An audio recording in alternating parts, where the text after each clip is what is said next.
Hey guys, it's Ryan here.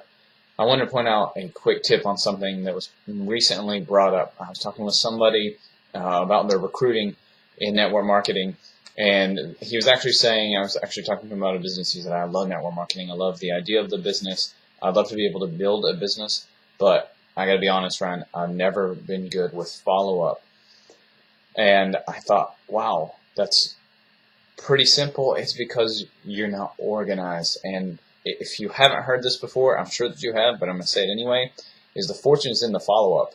And that is something that people really fail to do properly in network marketing when you're recruiting. But it's such a big part of it. It's not as sexy as a headline like network marketing, recruiting tips, prospecting, that sort of thing. People always want to know how to get more leads. They always want to know how to talk to more people. But maybe we're missing at times how to follow up properly with the people we talked to in the first place. Now, let's go ahead and fast forward through the process of that. You approach the person correctly, you ask the right questions, you went through it without saying too much about your business and throwing up all over them. You did all the right things, okay? So you got them to a tool, you got them to a presentation, a CD, an email link, whatever it was. Let's go from there. Let's say that you did everything right.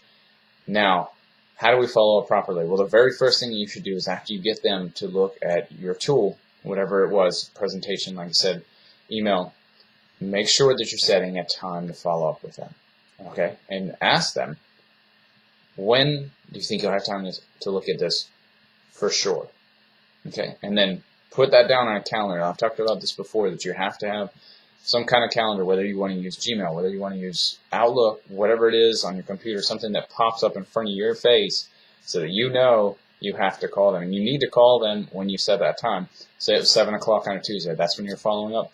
Okay, that's when you call them, you follow up, you go about the next step. All right. If they don't answer, or they're not there, they haven't listened to it yet, then this time come back with, okay, this is really important. I think this is going to be really important to you and your family, and I may have understated how valuable this is. When do you think you can look at this? For sure, for sure. Some of you can say it twice. It sounds over the top, but just do it. It works. All right. So now you've set that time. Now, for instance, let's go from there, and they don't have time or whatnot, for the business is not right for them at the moment. Trying to catch up with them again. So you call them the second time.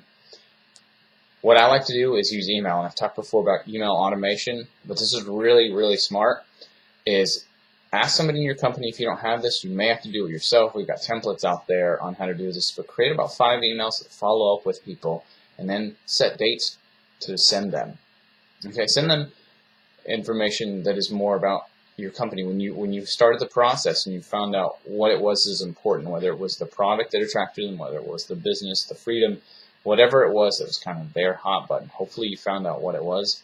I would focus on that and then use those emails and intersperse them. If you don't have their email, just ask them. Don't ask them if it's okay. Just say, what's your email? I'm going to be following up with you over the next couple months because I know you're busy.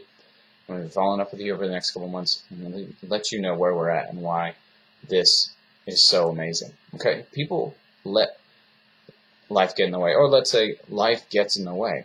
Sometimes they forget, sometimes they haven't had a chance to properly look at what you've got. Sometimes they just aren't in the right space, right at the place. The timing's not right. Whatever's the reason, okay, consistency in the follow-up as much as you can without becoming annoying is so huge. So that's how to do it with your warm market, is maybe you do once a week for a while, intersperse it, and you get to where it's less and less frequently. And then after a couple months, set that date and say, okay, I'm going to follow up with you in a couple months. Is that okay? Make sure that it is, and then follow up with them. And that's why we have to have the calendar, okay? Because what you're going to find is as you're recruiting more and more people, as you're talking to more and more people, all of a sudden 2 months passes. Guess what? You've got those first 10 people to talk to again. And you stayed consistent. Your message has been the same.